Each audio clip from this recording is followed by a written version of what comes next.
ಈ ದಾರಿಯಲ್ಲಿ ರಾತ್ರಿ ಒಬ್ಬರೇ ಹೋಗಬೇಡಿ. ಅಲ್ಲಿ ನೆಲೆಸಿರುವ ಶಕ್ತಿಯನ್ನು ಕಣ್ಣಾರೆ ನೋಡಲು ಸಾಧ್ಯವಿಲ್ಲ, ಆದರೆ ಅನುಭವಿಸಬಹುದು.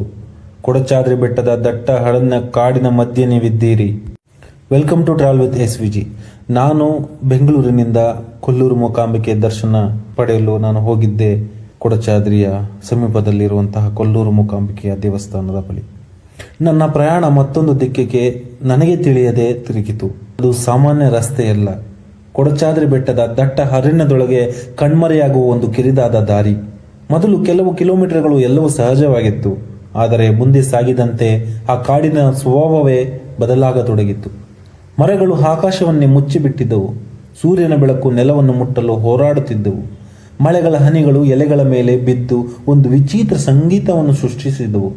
ದೂರದಲ್ಲಿ ಯಾವುದೋ ಹಕ್ಕಿ ಕೂಗು, ಇನ್ನೊಂದು ಕಡೆ ಗಾಳಿಗೆ ಅಲ್ಲಲಾಡಿಸುವ ಬಿದಿರಿಸುವ ಸದ್ದು. ಒಂದು ಕ್ಷಣ ಯಾರೋ ನನ್ನ ಹಿಂದೆ ನಡೆಯುತ್ತಿರುವಂತೆ ಅನುಭವಿಸುತ್ತದೆ. ಹಿಂದೆ ತಿರುಗಿ ನೋಡಿದರೆ ಯಾರೂ ಇಲ್ಲ, ಕೇವಲ ಕಾಡು ಮತ್ತು ಅದರ ನಿಶ್ಶಬ್ದ. ಸ್ಥಳೀಯರು ಹೇಳುವಂತೆ ಮತ್ತೊಂದು ನೆನಪಿಗೆ ಬರುತ್ತದೆ. ಈ ಕಾಡಿನಲ್ಲಿ ಜೋರಾಗಿ ಮಾತನಾಡಬೇಡಿ. ಪ್ರಕೃತಿಯನ್ನು, ದೈವವನ್ನು ಗೌರವಿಸಿ. ಭಯ ಹುಟ್ಟಿಸುವ ಎಚ್ಚರಿಕೆಯಲ್ಲ, ಭಕ್ತಿಯಿಂದ ನಡೆಸಿಕೊಳ್ಳುವ ಸಂಪ್ರದಾಯ. ಮಳೆ ಹೆಚ್ಚಾಗತೊಡಗಿತು. ರಸ್ತೆ ಸಂಪೂರ್ಣ ಕೆಸರಾಯಿತು. ಬೈಕಿನ ಟೈರ್ಗಳು ಜಾರುತ್ತಿದ್ದವು. ಒಮ್ಮೆ ಬಿದ್ದೇ ಕೂಡ. ಒಂದು ಬದಿಯಲ್ಲಿ ಆಳವಾದ ಕಣಿವೆ, ಇನ್ನೊಂದು ಬದಿಯಲ್ಲಿ ನೂರಾರು ವರ್ಷಗಳ ಮರಗಳು.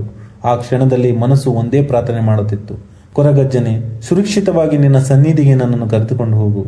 ಸ್ವಲ್ಪ ದೂರ ಸಾಗಿದ ನಂತರ ಮರಗಳ ಮಧ್ಯೆ ಒಂದು ಚಿಕ್ಕ ದೀಪ ಕಾಣಿಸಿತು. ಅದು ಕೇವಲ ದೀಪವಲ್ಲ, ದೀರ್ಘ ಪ್ರಯಾಣದ ನಂತರ ಕಾಣುವ ಆಶೆಯ ಬೆಳಕು. ದೇವಾಲಯದ ಪ್ರವೇಶದ ದ್ವಾರ ನಿಧಾನವಾಗಿ ಕಣ್ಣಿಗೆ ಬೀಳತೊಡಗಿತು. ಮಳೆ ಇನ್ನೂ ಸುರಿಯುತ್ತಿತ್ತು. ಎಲ್ಲೋ ಒಂದೊಂದು ಮನೆಗಳು, ಆದರೆ ಮನಸ್ಸಿನಿಂದ ಆತಂಕ ನಿಧಾನವಾಗಿ ಕರಗುತ್ತಿತ್ತು. ಏಕೆಂದರೆ ಕಾಡಿನ ಮಧ್ಯದಲ್ಲೂ ಆ ನಿಶಬ್ದ ಈಗ ಭಯವಾಗಿ ಕಾಣಲಿಲ್ಲ.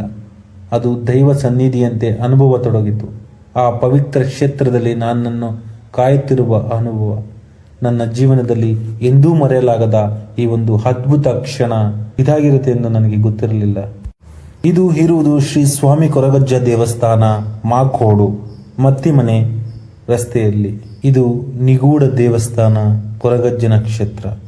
ಆದರೆ ಈ ಸ್ಥಳೀಯರು ಹೇಳುವ ಒಂದು ಮಾತು ನೆನಪಾಯಿತು, ಭಕ್ತಿಯಿಂದ ಬರುವವರಿಗೆ ದಾರಿ ತಾನಾಗೆ ತೆರೆದುಕೊಳ್ಳುತ್ತದೆ. ತುಳುನಾಡಿನ ಜನಪದ ಪರಂಪರೆ ಕೊರಗಜ್ಜನು ನ್ಯಾಯದ ದೇವನೆಂದು ಭಕ್ತರು ಆರಾಧಿಸುತ್ತಾರೆ. ಅನ್ಯಾಯದ ವಿರುದ್ಧ ನಿಲ್ಲುವವರಿಗೆ ಆಶೀರ್ವಾದವನ್ನು ನೀಡುತ್ತಾರೆ ಎಂಬ ನಂಬಿಕೆ ಇಲ್ಲಿದೆ. ಅವರ ಜೊತೆಗೆ ಗುಳಿಗ ದೈವ, ಬೊಬ್ಬುಸ್ವಾಮಿ, ಮಹಾಕಾಳಿ, ವೀರಭದ್ರ ಇವರು ಈ ಕ್ಷೇತ್ರವನ್ನು ರಕ್ಷಿಸುವ ದೈವ ಶಕ್ತಿಗಳೆಂದು ಸ್ಥಳೀಯರು ನಂಬುತ್ತಾರೆ. ಇದು ಕೇವಲ ದೇವಾಲಯವಲ್ಲ, ಇದು ನಂಬಿಕೆ, ಭಕ್ತಿ ಮತ್ತು ಸಂಪ್ರದಾಯಗಳ ಸಂಗಮ. ಕೊನೆಗೆ ದೇವಾಲಯದ ಮುಂದೆ ನಿಂತ ಕ್ಷಣ ಮಾತುಗಳು ನಿಂತವು. ಕಾಡಿನ ಗಾಳಿಯೇ ಬೇರೆ ರೀತಿಯೇ ಅನಿಸಿತು. ಗಂಟೆಗಳ ನಾದ, ಧೂಪ ಪರಿಮಳ, ದೀಪದ ಬೆಳಕು. ಒಳಗೆ ಕಾಳಿದ ತಕ್ಷಣ ನನ್ನ ದೇಹದಲ್ಲಿ ಹೇಳಲಾಗದ ಒಂದು ಅನುಭವ, ರೋಮಾಂಚನ, ಮನಸ್ಸಿಗೆ ಆಳವಾದ ಶಾಂತಿ. ಭಯವಲ್ಲ, ಗೌರವ. ಈ ಅನುಭವ ಎಲ್ಲರಿಗೂ ಒಂದೇ ರೀತಿ ಆಗುತ್ತದೆ ಎಂದು ನಾನು ಹೇಳುವುದು ಸಾಧ್ಯ ಇಲ್ಲ. ಆದರೆ ಅನೇಕ ಭಕ್ತರು ಇಲ್ಲಿ ವಿಶಿಷ್ಟ ಆಧ್ಯಾತ್ಮಿಕ ಅನುಭವಗಳನ್ನು ಹಂಚಿಕೊಳ್ಳುತ್ತಾರೆ. ನನಗೂ ಆ ಕ್ಷಣ ಹಾಗೇ ಅನಿಸಿತ್ತು. ಹತ್ತಿರದಲ್ಲೇ ಕೊಲ್ಲೂರು ಮೂಕಾಂಬಿಕೆ ದೇವಸ್ಥಾನವಿದೆ, ಆದರೆ ಇಲ್ಲಿ ಬರುವುದು ತುಂಬಾ ಕಡಿಮೆ ಜನ. ನಂತರ ಅರಣ್ಯದೊಳಗೆ ಕ್ಷೇತ್ರಕ್ಕೆ ಬಂದೆ. ಇಲ್ಲಿ ಮೌನ, ಇಲ್ಲಿ ಪ್ರಕೃತಿ, ಇಲ್ಲಿನ ದೈವಭಕ್ತಿ ಇವೆಲ್ಲವೂ ಸೇರಿ ಒಂದು ಸ್ಥಳ ವಿಶೇಷವಾಗಿದೆ.